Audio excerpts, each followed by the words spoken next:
कांग्रेस प्रदेश प्रांतीय अध्यक्ष अजय राय ने कहा, प्रतिकार यात्रा में मुकदमा वापस न लेकर सरकार की मंशा साफ है। विधि विरुद्ध इस फैसले के खिलाफ अदालत जाने की बात कही। प्रतिकार यात्रा मामले में कांग्रेस के प्रदेश प्रांतीय अध्यक्ष अजय राय के ऊपर से मुकदमा वापस नहीं लिया गया है। इस संदर्भ में प्रांतीय अध्यक्ष अजय राय ने लोहराबीर स्थित अपने आवास पर पत्रकार वार्ता आयोजित करते हुए पत्रकारों के समक्ष अपनी बात रखी। उन्होंने कहा कि मैं राहुल गांधी जी, मल्लिकार्जुन खड़गे जी और प्रियंका गांधी का सिपाही हूं। सत्य, न्याय और जनहित के लिए मैं सदैव खड़ा था, हूं और रहूंगा। मेरा 5 दशकों का सार्वजनिक जीवन आपके सामने है। मैंने अपने राजनीतिक जीवन में हर वर्ग, हर तबके को बराबर का सम्मान दिया। राजनीति मेरे लिए सेवा और संस्कार का नाम है, न कि पैसा कमाना। राजनीतिक मुद्दों को छोड़ दिया जाए तो मेरे ऊपर एक भी ऐसा आरोप या मुकदमा नहीं है जिससे ये सिद्ध हो कि मैं कोई अपराधी हूं। साधु संतों के आह्वान पर सन 2015 जो प्रतिकार यात्रा निकाली गई, उसमें भाजपा के भी वर्तमान समय के कई विधायक मंत्री थे। भाजपा के नेताओं में रविंद्र जायसवाल, ज्योत्सना श्रीवास्तव, डॉक्टर दयाशंकर मिश्र, लक्ष्मण आचार्य आदि भी इस यात्रा में शामिल थे। पर दुर्भाग्य की बात है कि सिर्फ मुझे छोड़कर बाकी सभी 81 लोगों के ऊपर से मुकदमा हटाने का आदेश देकर अपनी मंशा को स्पष्ट कर दिया गया है। वस्तुतः ये सारा कुछ सिर्फ इसलिए किया जा रहा है कि मुझे कैसे फंसाया जाए। पूर्व विधायक एवं प्रांतीय अध्यक्ष अजय राय ने आगे अपनी बात कहते हुए कहा कि राज्य सरकार द्वारा जो आदेश जिला प्रशासन को मिला है, उसमें ये साफ लिखा है कि अजय राय के आपराधिक इतिहास को देखते हुए उन पर से मुकदमा वापस नहीं होगा।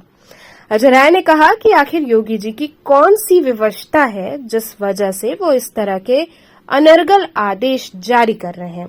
खुद मुख्यमंत्री योगी आदित्यनाथ ने अपने मुख्यमंत्री रहते उन्होंने अपने ऊपर लगे कई संज्ञेय धाराओं से जुड़े मुकदमे को वापस किया। आखिर ये कौन सी नैतिकता है, ये समझ से परे है।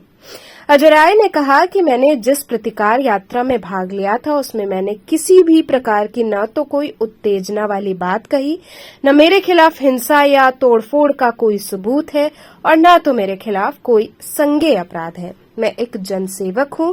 मेरे जीवन का 24 घंटे जनता की सेवा में समर्पित रहता है। मैं जनता के प्रति अपनी इस जिम्मेदारी और जवाबदेही को अंतिम दम तक निभाऊंगा, ये मेरा प्रण है। आगे उन्होंने कहा कि आप देख रहे हैं कि देश की हमारे नेता राहुल गांधी को मोदी सरकार ने किस तरह से साजिशन संसद से बाहर निकालने का कुचक्र रचा, पर हमारी न्यायपालिका ने अंततः न्याय का पक्ष लेते हुए राहुल गांधी को पुनः संसद में जाने का रास्ता प्रशस्त किया। मुझे अपनी न्यायपालिका पर पूरा भरोसा है। मैं योगी सरकार के इस असंगत और विधि विरुद्ध आदेश के खिलाफ अदालत जाऊंगा। मुझे पूरा भरोसा है कि न्यायपालिका मुझे न्याय देगी।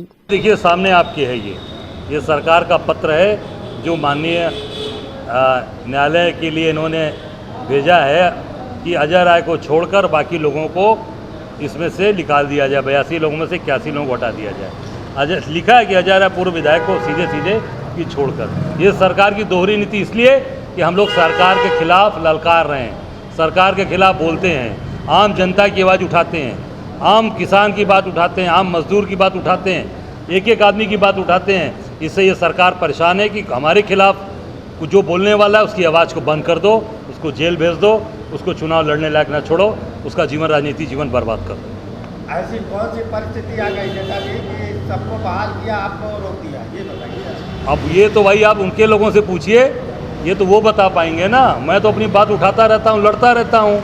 ये तो जो मैं बोला, हमारे लोगों ने उसमें बोला था कि मोदी मुलायम के खेल में अजय राय जेल में, वो बात आज साबित हो गई। जो बात उसमें कही गई थी कि पर्दे के पीछे से पूरी तरीके से मोदी जी लगे थे और मोदी जी उस पर काम कर रहे थे, और उस नाते पूरी तरीके से इन लोगों ने दबाव बनाकर, अखिलेश सरकार पर दबाव बनवाकर मेरे ऊपर कार्रवाई की, मुकदमे लगवाए, मेरे ऊपर NSA लगवाई और NSA लगवा कर मुझे 450 किलोमीटर दूर यहाँ से फतेहगढ़ जेल भेजा गया, फर्रुखाबाद भेजा गया।